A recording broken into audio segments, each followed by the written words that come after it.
Sudah cukup, saudara. Saya cuma menangis melihat pemakaman massal. Apakah itu orang semua sudah bertobat dan mengenal Kristus? Kemana jiwa mereka? Bahkan sangat menyedihkan. Kemarin ada tetangga saya yang bilang, "Bu, om saya meninggal karena om saya kena, istrinya kena, anaknya kena. Jadi kemarin papanya meninggal, mama sama anaknya masih di ruang isolasi dan tidak ada keluarga yang boleh ikut. Hanya dimakamkan oleh petugas medis." Saudara, kita tidak tahu, tapi saya berdoa mari kita peka. Ayat ini berkata, Tuhan bilang, ketika Tuhan pun yang merancang. Ini Tuhan loh yang merancang, kan dikatakan di sini. Apabila aku merancangkan sebuah malapetaka dan ingin aku membinasakan sebuah bangsa, kata Tuhan. Siapa yang rancang? Tuhan.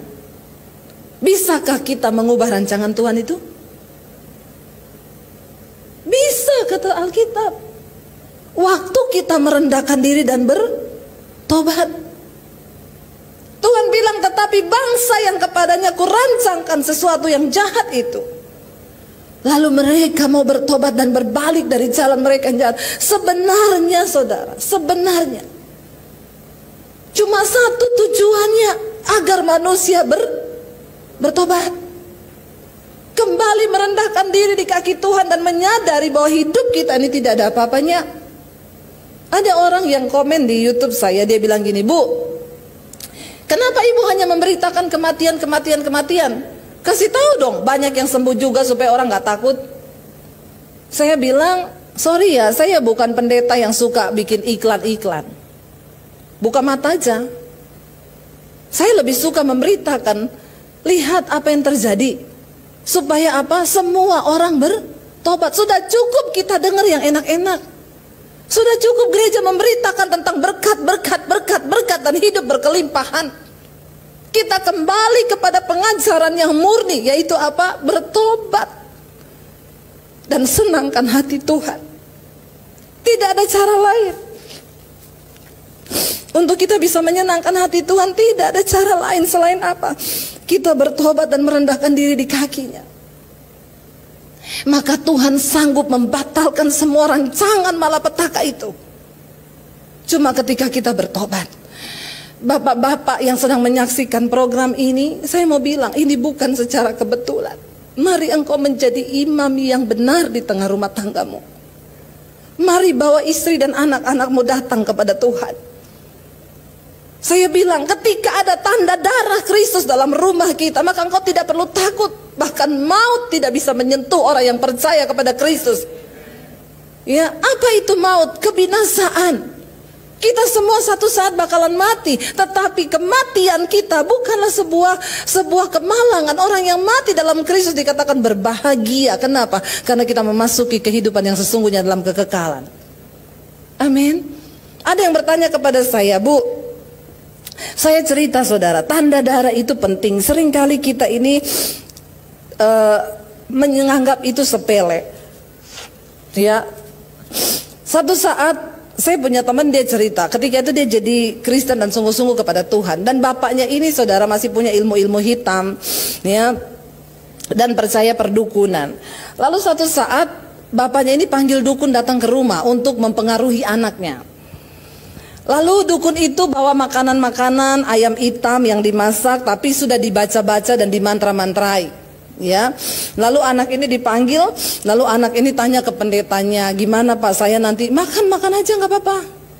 Disuruh minum dukun, minum aja, tetapi selalu kamu ngomong, "Darah Yesus, sucikan dan kuduskan dengan darahmu Bapa." Lalu akhirnya dia datang, ada dukun di situ, ya. Lalu dukun suruh minum air yang sudah dibaca-baca, dijampi-jampi. Dukun juga suruh dia makan ayam hitam yang sudah dimasak dan lain sebagainya. Dia minum semua yang disuruh minum, dia makan semua yang disuruh makan. Malah dia bilang, "Masih kurang, ada lagi?" Lalu bapaknya tanya sama dukun itu. Berapa hari kemudian, "Gimana?" Dukunnya bilang, "Pak, saya nyerah." "Kenapa?" "Anakmu ilmunya lebih tinggi." Bapaknya kaget. "Hah? Iya. Dia berguru sama siapa ya Pak?"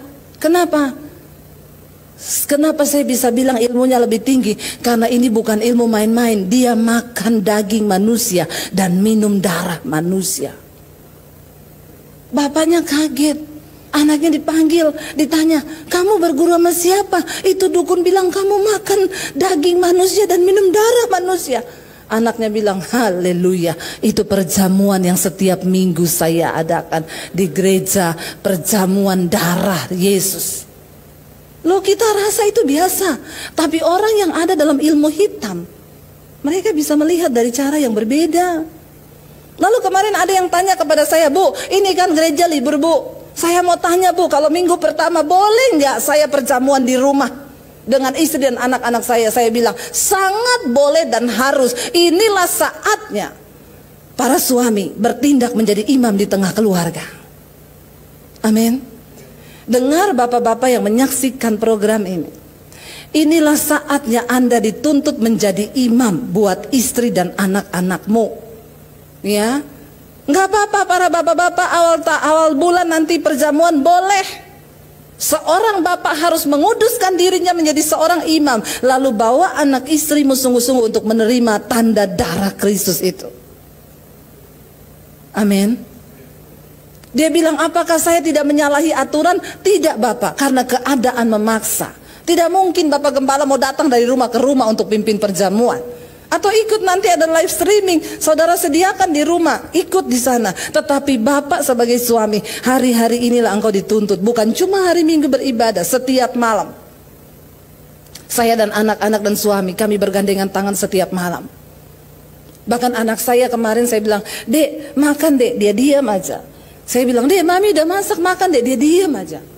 Waktu sore akhirnya dia makan, dia bilang, Mami, aku nggak makan tadi, kenapa? Aku lagi berpuasa untuk virus corona ini. Saya meneteskan air mata. Anak saya bilang, aku berpuasa, Mam. Aku berpuasa buat orang-orang. Aku berpuasa supaya Tuhan tarik murkanya atas semua manusia.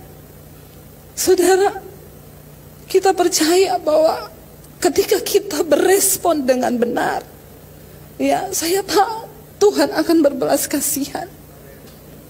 Percuma kita mencoba memutus rantai itu. Sampai kapan ini akan terjadi? Saudara bayangkan kalau ada satu orang yang terjangkit. Ya, kemarin ada satu anak Tuhan. Dia pulang membawa virus itu. Dia menjangkiti istri dan anaknya. Istrinya meninggal, bapaknya juga meninggal. Anaknya masih kritis. Siapa yang bisa, saudara? Cuma Tuhan.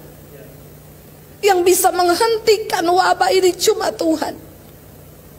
Mari kita semua merendahkan hati di bawah kaki Tuhan.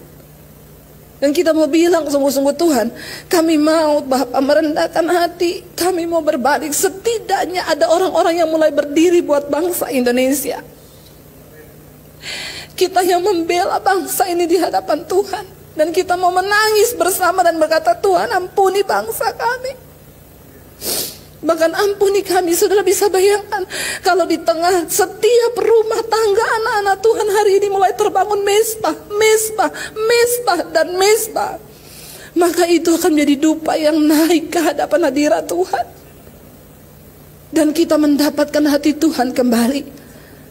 Bukan dengan persembahanmu, bukan dengan uangmu untuk mendapatkan hati Tuhan.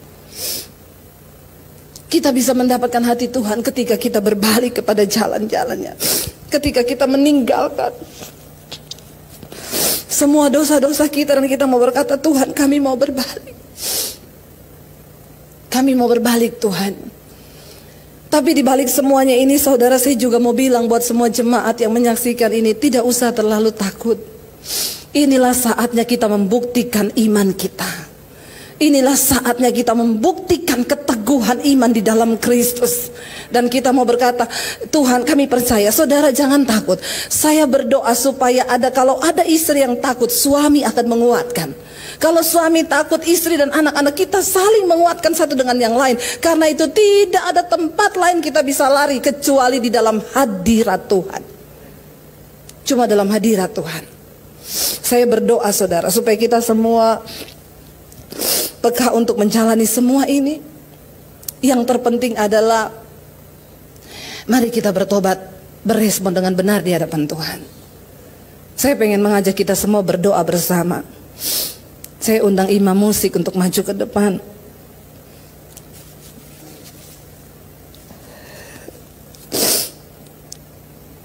Kami tidak tahu kan hari esok, tapi yang kami tahu Tuhan, Engkau yang pegang tangan kami.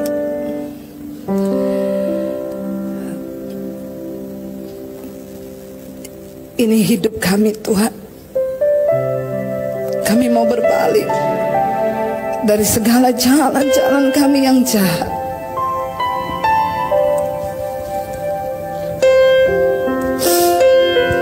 Ajar kami beriman sepenuhnya kepada Tuhan. Mari katakan sama-sama pujian.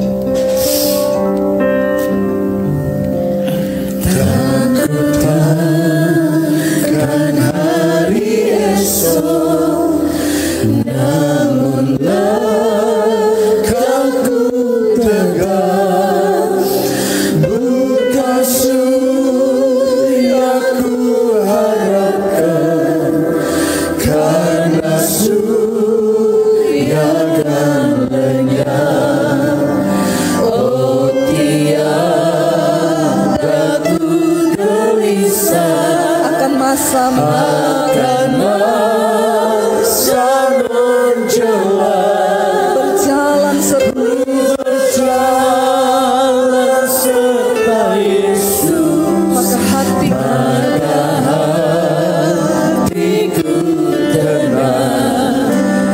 Banyak hal yang ku pahami dalam masa menjelang, tapi terang bagiku ini tangan Tuhan yang pegang. Biar musik saja, mari kita tundukkan kepala dalam hadirat Tuhan. Kami tidak tahu akan hari esok apa yang akan terjadi, tapi kami tahu Tuhan, satu terang bagi jiwa kami, Tuhan yang pegang tangan kami. Hari ini bawa setiap kami semua berbalik dan bertobat Tuhan. Kami mau datang merendahkan hati di hadapan Tuhan.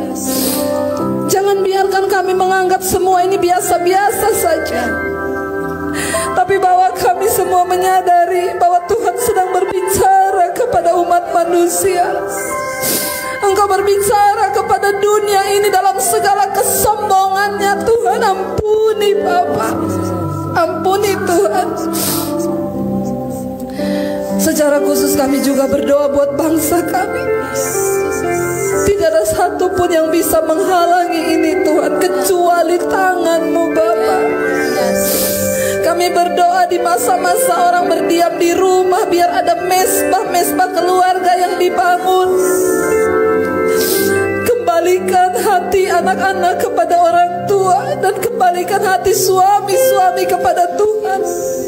Kami semua mau berbalik Tuhan. Bahkan kami berdoa buat gereja-gereja-Mu di mana saja. Jangan biarkan kami gagal fokus di dalam pelayanan kami.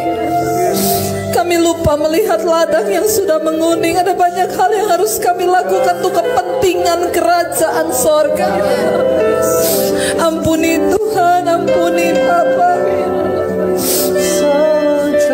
Mampukan Tuhan, berikan kepekaan bagi semua hamba-hamba-Mu di mana saja berada. Gereja menjadi barometer untuk sebuah bangsa.